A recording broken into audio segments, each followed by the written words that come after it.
दोस्तों नमस्कार। मैं हूं अजीत श्रीवास्तव और आप देख रहे हैं आर हिंदुस्तान, हर हिंदुस्तानी की आवाज। दोस्तों आज हम मौजूद हैं उत्तर प्रदेश के शामली जनपद में और यहाँ आज हम कुछ ऐसे प्रश्नों को लेकर बात करने जा रहे हैं जो हैं तो हर घर में, महिलाएं हर घर में हैं, बहनें बेटियां हर घर में हैं। तो वो सवाल वैसे तो कैमरे के सामने कम ही आते हैं। उन्हीं प्रश्नों को लाने के लिए आज हम मौजूद हैं। हमारे साथ आज हैं डॉक्टर कविता गर्ग, जो वर्षों से महिलाओं के स्वास्थ्य के क्षेत्र में सेवाएं दे रही हैं। और सबसे पहले डॉक्टर साहिबा आपका स्वागत है। आप आर हिंदुस्तान में इस समय जो है मौजूद हैं। और सबसे पहले मैं बात करने जा रहा हूं, शामली जैसे जिलों में आज भी महिलाएं दर्द सहकर चुप क्यों रहती हैं? क्या डर ज्यादा है या जानकारी की कमी है? मुझे लगता है जानकारी की ज्यादा कमी है। डर तो इतना नहीं है लेकिन अवेयरनेस बहुत कम है। अब मैं जो प्रश्न करने जा रहा हूं, आज भी गांव में पीरियड्स को लेके खुलकर बात नहीं होती है। उस विषय में आप कुछ कहना चाहेंगी? उसमें यही है कि जो परिवार है अभी भी पुराने तरीके से ही सोचता है। और लड़कियां तो पढ़ लिख रही हैं आजकल, लेकिन जो उनके पेरेंट्स हैं, जो घर में बड़े बूढ़े हैं, वो आज भी एप्रीहेंशन फील करते हैं इस विषय में बात करने में। इसी वजह से बातें जरा कम होती हैं। शामली और आसपास के ग्रामीण इलाकों में महिलाओं की सबसे बड़ी हेल्थ समस्या क्या है जो सिस्टम की नजर से छूट जाती है? देखिए, सबसे बड़ी जो हेल्थ समस्या है, मुझे आज भी लगता है कि न्यूट्रिशन की है। महिलाओं में आज भी न्यूट्रिशनल फैक्टर बहुत ज्यादा मायने रखता है। आज भी एनीमिया बहुत सारी औरतों में है। मेरे पास इतनी सारी प्रेग्नेंट लेडीज आती हैं जिनके हीमोग्लोबिन 5 ग्राम, 6 ग्राम, 7 ग्राम रहते हैं और कोई चेकअप भी नहीं होता उनका। वो तो अचानक से जब हमारे पास आते हैं और हम चेक करा लेते हैं, पहली बात तो मरीज कराने के लिए तैयार नहीं होते। अगर तैयार होते हैं तो ज्यादातर उनका हीमोग्लोबिन कम निकलता है। अब मैं आपसे डिलीवरी के विषय में बात करने जा रहा हूँ। डिलीवरी के दौरान की गई जो छोटी सी लापरवाही है, वो कितनी बड़ी जानलेवा साबित हो सकती है? बहुत जानलेवा साबित हो सकती है। आज भी बहुत सारे परिवार, बहुत सारी महिलाएं ऐसी हैं जो प्रेगनेंसी में पूरे 9 महीने तक लेडी डॉक्टर को विजिट नहीं करती, कोई सलाह नहीं लेती, उनका कोई ब्लड प्रेशर चेक नहीं होता, कोई वजन चेक नहीं होता, न्यूट्रिशन चेक नहीं होता, खून की चेकअप नहीं होते हैं, पता ही नहीं लग पाता। कई बार तो ऐसा भी होता है कि 8 महीने पे लेडी आती है और उसको फिक्स पड़ रहे होते हैं, बीपी उसका 200 से ऊपर जा रहा होता है और घर में किसी को पता नहीं होता कि ये बीपी इसका इतना हाई हुआ। मरीज की जान पर, बच्चे की जान पर बनी होती है। हीमोग्लोबिन 8-8 ग्राम, 6-6 ग्राम इतना कम आता है, पता ही नहीं होता, टेस्ट ही नहीं होते। बहुत सारी जो औरतें होती हैं वो नेगेटिव होती हैं, बी नेगेटिव, ए नेगेटिव, नेगेटिव ब्लड ग्रुप में एक्स्ट्रा प्रिकॉशन लेनी चाहिए। मरीजों को अपना ब्लड ग्रुप ही नहीं पता होता है।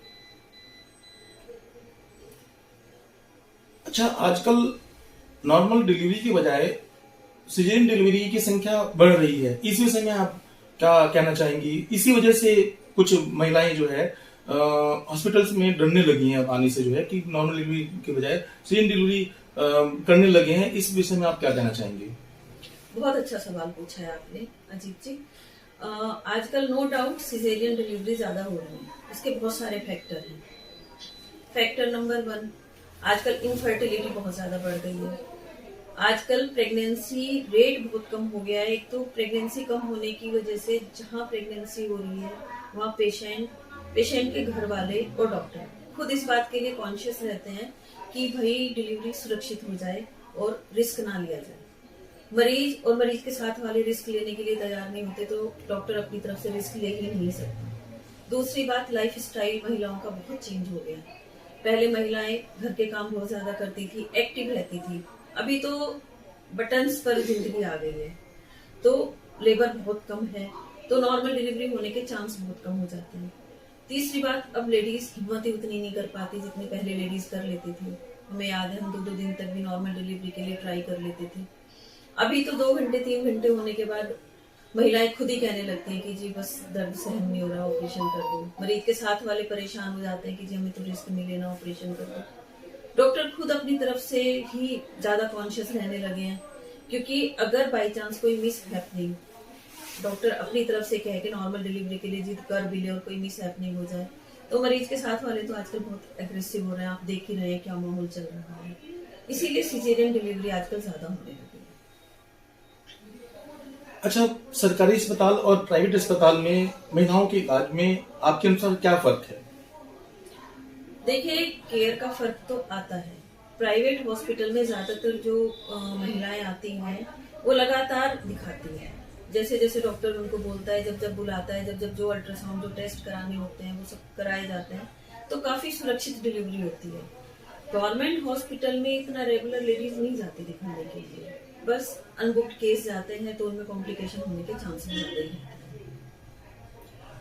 प्रेगनेंसी में वो कौन सी आम गलतियां हैं जो महिलाएं सबसे ज्यादा करती हैं? खान पान का अपना ध्यान नहीं रखती हैं, लाइफस्टाइल बड़ा खराब है और रेगुलर चेकअप नहीं कराती हैं। ये सबसे बड़ी कमियां हैं जो महिलाएं करती हैं। पीसीओडी और हार्मोनल प्रॉब्लम अब शामली जैसे जिलों में भी तेजी से बढ़ रही है, इस विषय में आपका क्या कहना है?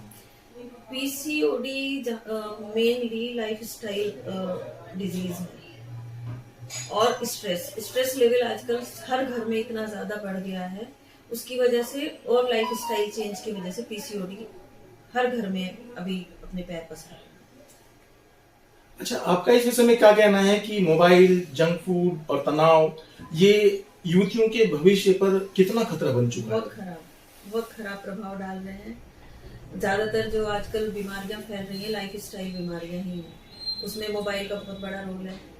मोबाइल लेके जो फिजिकल एक्टिविटी है मोबाइल की वजह से, टीवी की वजह से वो सब बहुत कम हो गई है, तो उसकी वजह से ये सब परेशानी बढ़ती जा रही है। अच्छा, आज भी एनीमिया को मामूली कमजोरी क्यों समझ लिया जाता है? देखिए, एनीमिया मामूली कमजोरी तो नहीं है। एनीमिया तो एक मेन डिजीज है जिसका ट्रीटमेंट टाइम से उसका डायग्नोसिस और ट्रीटमेंट होना बहुत जरूरी है। हालांकि आज भी मेरे पास जो पेशेंट्स आते हैं उनके हीमोग्लोबिन कम निकलते हैं, उनको हीमोग्लोबिन बढ़ाने के लिए हम इंजेक्शंस की सलाह देते हैं, मेडिसिन की सलाह देते हैं, तो वो यही कह के चले जाते हैं कि जी हम तो खिला पिला के पूरा कर लेंगे। वो इस बात को समझ ही नहीं पाते कि जिसे एक नॉर्मल रूटीन में आप पूरा नहीं कर पाए, उसे प्रेगनेंसी में आप कैसे पूरा कर पाएंगे। अच्छा, सेक्स एजुकेशन देने में आज भी समाज कतराता है, आप क्या कहना चाहेंगे इस बारे में? बिल्कुल सच बात है। आज भी हम लोगों के घरों में इस बारे में बात करना पसंद नहीं करते हैं, बच्चों को सेक्स एजुकेशन नहीं देते हैं, जबकि आजकल सेक्स अब्यूज इतने ज्यादा बढ़ते जा रहे हैं। हम अपने बच्चों को गुड टच, बैड टच के बारे में बताने की कोशिश नहीं करते। ये बहुत जरूरी है और बच्चों को दिया जाना चाहिए, स्कूल लेवल पर भी दिया जाना चाहिए और होम लेवल पर भी दिया जाना चाहिए। अच्छा, शादी के पहले मेडिकल जांच को गलत नजरों से क्यों देखा जाता है, क्या कहना चाहेंगे? आप जानते ही अजीत जी, ये हमारा जो एनवायरनमेंट है, गांव का एनवायरनमेंट है, अभी यहाँ के लोगों का दिमाग इतना नहीं खुला है कि इसके बारे में ज्यादा बात करें। या लड़कियां अगर एक बार हॉस्पिटल में चली गई, टीनेजर्स की अपनी समस्याएं होती हैं, लेकिन अगर लड़कियां चली जाती हैं तो आसपास में पड़ोसी अड़ोसी बातें बताते हैं, अरे पता नहीं क्यों चली गई। इसी वजह से परिवार वाले डरते हैं। कम उम्र में शादी महिला के शरीर को अंदर से कितना नुकसान पहुंचाती है? बहुत नुकसान पहुंचाती है। बालिग होने से पहले आजकल तो वैसे शादियां मैंने देखा है काफी ट्रेंड चेंज हो गया, इतनी जल्दी शादियां नहीं होती हैं। गांव वालों का मैं नहीं कह सकती कि बहुत प्रिमिटिव जो गांव है उनमें अभी भी कर देते हूँ। थोड़े जो हमारे शामली के आसपास के गांव है, शामली में तो अभी ये सब खत्म ही हो गया है, बहुत छोटी उम्र में शादियां नहीं करी जाती। क्या आज भी बेटा और बेटी का फर्क महिलाओं के स्वास्थ्य पर फर्क डालता है? अब इस बारे में मैं क्या बोलूं। अभी भी कुछ ऐसे घर हैं जिन्हें केवल लड़का ही चाहिए, जिन्हें लड़की चाहिए ही नहीं, और ऐसे भी बहुत सारे हैं जो पहली लड़की होने पे भी मिठाइयां बांट के जाते हैं। तो लड़कियों की वैल्यू बढ़ती जा रही है। मैं ये देख रही हूँ कि लोगों की सोच भी बदलती जा रही है। अच्छा, सर्वाइकल कैंसर की जांच शामली में आज भी आम क्यों नहीं हो पाई है? अभी वैसे काफी लोग कराने लगे हैं, मैं देख रही हूँ थोड़ा अवेयरनेस बढ़ गई है और मेरे पास काफी पेशेंट ऐसे आते हैं जो इसकी जांच के लिए आते हैं और जो इसका वैक्सीन है वो भी लगवाने में इंटरेस्टेड है। जो नहीं पॉपुलर हो रहा है उसके लिए यही है कि शायद हम लोगों के पार्ट पे कुछ कमी है कि हम उतनी एजुकेशन मरीजों को नहीं दे पा रहे हैं। अच्छा, हम बात करें गर्भपात बार बार होता है कुछ महिलाओं में, इसके पीछे सबसे बड़ी मेडिकल क्या मानते हैं आप, क्या बहुत मेडिकल हो सारे सकती कारण है? है, इसमें कभी कोई आपको एक कारण नहीं बता सकेंगे क्योंकि बहुत सारे रीजन है। अगर बार बार गर्भपात हो रहा है तो उसके लिए बहुत सारे टेस्ट हैं जो करवाए जाने चाहिए। कुछ वायरल इन्फेक्शन होते हैं जो इसका रीजन बनते हैं, कुछ यूट्रस की एनोमेलीज होती हैं जिसकी वजह से ऐसा हो सकता है, और इसके अलावा एनवायरमेंटल बहुत सारे फैक्टर हैं, स्ट्रेस फैक्टर है और बहुत सारे रीजन। अच्छा, हम बात करें इनफर्टिलिटी की, तो आज ऐसे केसेस की संख्या बढ़ रही है, इस विषय में आप क्या बहुत मानते ज्यादा हैं? मैं देख रही हूँ कि समय के साथ साथ इनफर्टिलिटी की समस्या बहुत ज्यादा बढ़ती जा रही है। इसमें जो मेन है वो स्ट्रेस जो इसके लिए जिम्मेदार है, और पोल्यूशन भी मुझे लगता है काफी हद तक इसके लिए जिम्मेदार है, और लाइफस्टाइल चेंजेस। अच्छा, सरकारी योजनाएं वाकई में जमीन पर उतरकर महिलाओं तक नहीं पहुंच पा रही हैं, आप क्या कहना चाहेंगे? सरकारी योजनाएं देखिए, इम्प्लीमेंटेशन की कमी है ये। अगर महिलाओं तक सरकारी योजनाएं नहीं पहुंच रही हैं तो इम्प्लीमेंटेशन ठीक से नहीं हो पा रहा, इसी वजह से नहीं पहुंच पा रही है। अवेयरनेस नहीं है, इस वजह से नहीं पहुंचती है। अच्छा, ग्रामीण महिलाएं आज भी गांवों में झोला छाप डॉक्टरों के पास जाने को मजबूर हैं, क्या मानती हैं आप इस विषय में? देखिए, उसकी वजह ये है कि घर वाले उनकी परेशानियों को उतना सीरियसली नहीं लेते हैं जितना सीरियसली उन्हें लेना चाहिए। तो अब अगर उनको शहर में आना है, किसी पढ़े लिखे डॉक्टर के पास आना है, तो घर के सपोर्ट की उन्हें जरूरत पड़ेगी जो उन्हें नहीं मिल पाता। तो अपनी छोटी मोटी प्रॉब्लम्स के लिए वो वहीं झोला छाप डॉक्टरों के पास चली जाती हैं। अच्छा, गर्भ निरोधक की जो जिम्मेदारी है वो अब सिर्फ महिलाओं पर ही डाल दी जाती है, ऐसा क्यों मानती हैं आप? ऐसा है? नहीं, ऐसा नहीं है। देखिए, गर्भ निरोधक तो ये एक फैमिली प्लानिंग है जो हस्बैंड और वाइफ दोनों को मिलकर ही करनी चाहिए और करनी ही पड़ती है।